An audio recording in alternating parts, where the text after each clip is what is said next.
Question number 2, एक engineering के विद्यार्थी सचेल से एक पतली एल्युमिनियम की शीट का प्रयोग करते हुए एक मॉडल बनाने को कहा गया है जो एक ऐसे बेलन के आकार का हो जिनके दोनों सिरों पर दो शंकु जुड़े हुए हो। इस मॉडल का व्यास 3 सेंटीमीटर है और इसकी लंबाई 12 सेंटीमीटर है। यदि प्रत्येक शंकु की ऊंचाई 2 सेमी हो तो सचेल द्वारा बनाए गए मॉडल में अंतर्विष्ट हवा का आयतन ज्ञात कीजिए। यह मान लीजिए कि मॉडल की आंतरिक और बाहरी विमाएं लगभग बराबर है। यानी क्वेश्चन नंबर 2 में ये बताएगा एक मॉडल तैयार करना है जो बीच में बेलनाकार है और उनके दोनों सिरों पर दो शंकु के आकार के, और जो ये बेलन मॉडल तैयार हो रहा है बेलन के ऊपर दो शंकु रखकर, इस पूरे की मॉडल की पूरे की वो लंबाई है 12 सेंटीमीटर है। तो मैंने जो चित्र बनाया है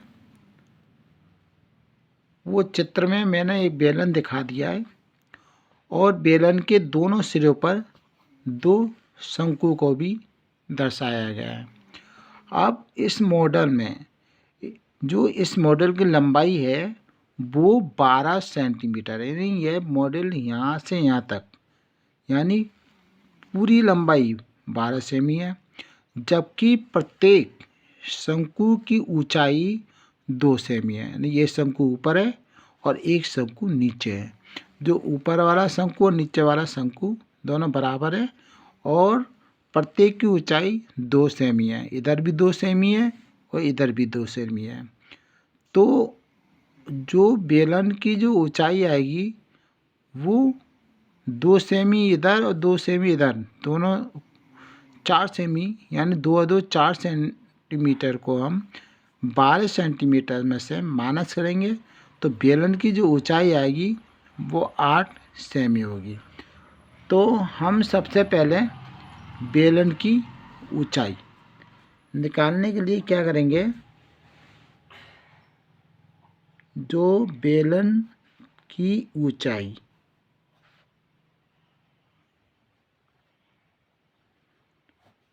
वो होगी 12, कुल लंबाई 12 सेंटीमीटर है, उसमें 2 सेंटीमीटर के दो शंकु की ऊंचाई, यानी 2 और 2 4, यानी एक शंकु की ऊंचाई 2 सेमी है, दूसरे भी 2 सेमी है, तो 2 और 2 4 सेंटीमीटर इसमें से माइनस हो जाएगा। तो 12 में से 4 को माइनस करेंगे तो 8 सेंटीमीटर ये ऊंचाई बेलन की निकल आएगी। अब शंकु ऊंचाई तो दी गई है, तो शंकु की ऊंचाई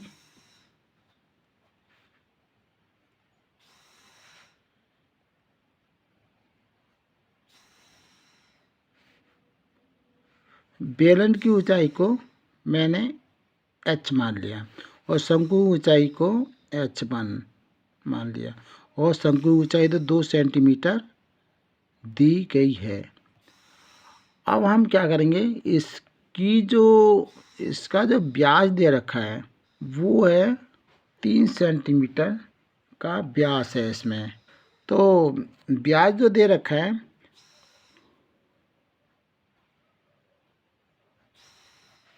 डी वो 3 सेंटीमीटर का है।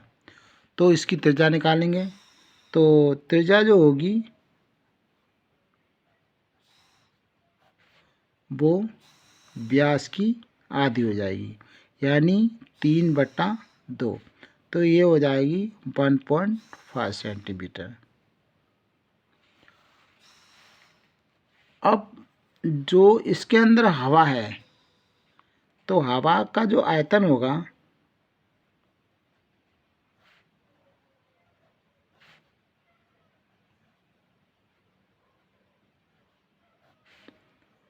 वो बेलन के आयतन प्लस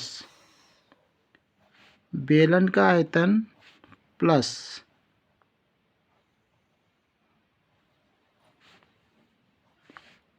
दो, क्योंकि एक शंकु ऊपर है एक शंकु नीचे है, तो 2 और ब्रैकेट में शंकु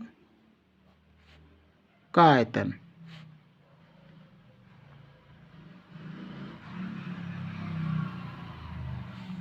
इसके बराबर होगा। अब हम बेलन का आयतन जो फॉर्मूला होता है वो पाई आर स्क्वायर एच प्लस 2, तो शंकु का आयतन होता है वो 1/3 पाई और आर स्क्वायर, शंकु की जो ऊंचाई है वो h1 जो मानी है वो यहाँ पे शंकु ऊंचाई रख दी। अब पाई आर स्क्वायर एच, यहाँ पे एच बेलन की ऊंचाई है, प्लस 2 का इंटू करेंगे तो 2/3 पाई आर स्क्वायर h1 हो जाएगी। और दोनों में कॉमन निकालते हैं तो पाई आर स्क्वायर कॉमन निकलेगा, बचेगा h प्लस 2/3 h1। पाई का मान होता 22/7। आज जो है इसकी त्रिज्या 1.5 है, तो 1.5 का होल स्क्वायर और h जो है वो बेलन की ऊंचाई है जो कि 8 सेंटीमीटर है, प्लस 2/3 h1 जो शंकु ऊंचाई है यानी 2। तो इसको सॉल्व करेंगे, 22/7 स्क्वायर है, 2 बार इंटू कर देंगे 1.5 को, ये 8 प्लस 2 दूनी 4/3। अब पॉइंट हटाएंगे, ये 0 नीचे बढ़ा देंगे, दूसरा पॉइंट हटा के नीचे बढ़ा देंगे। 5 से काटेंगे, 5 दूनी 10, 5 तिया 15। इसी प्रकार से 5 दूनी 10, 5 तिया 15। अब 2 से 22 को भी काट देंगे 11 बार, तो यहाँ पे हमारा 11 गुणा 3 गुणा 3 यानी 3 तिया 9 और 11 99/2 गुणा। इसको सॉल्व करेंगे तो 8 तिया 24, इसका गुणा कर देंगे, 8 तिया 24 और 4 28/3। इसको सॉल्व करेंगे, 2 से कटेगा ये 28 14 बार और 3 से कटेगा 3 तिया 9 और 3 तिया 9। अब हमारे यहाँ जो 7 है, 7 और है नीचे, वो 7 लिख देंगे, क्योंकि 3 तिया 9 और 9 का 11 में गुणा करेंगे 99 और 7 और है वो 7 मैंने लिख दिया है और इंटू 2 ये लिख दिया, बाकी 8 तिया 24 4 28/3 है। तो अब 7 से 14 भी कटेगा 2 बार। तो इस प्रकार से इसको सॉल्व करने पर 33 गुणा 2 यानी 33 दूनी 66 आयतन है।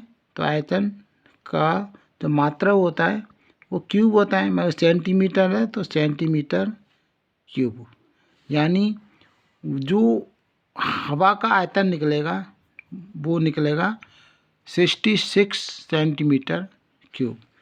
तो ये क्वेश्चन नंबर 2 का आंसर हो गया।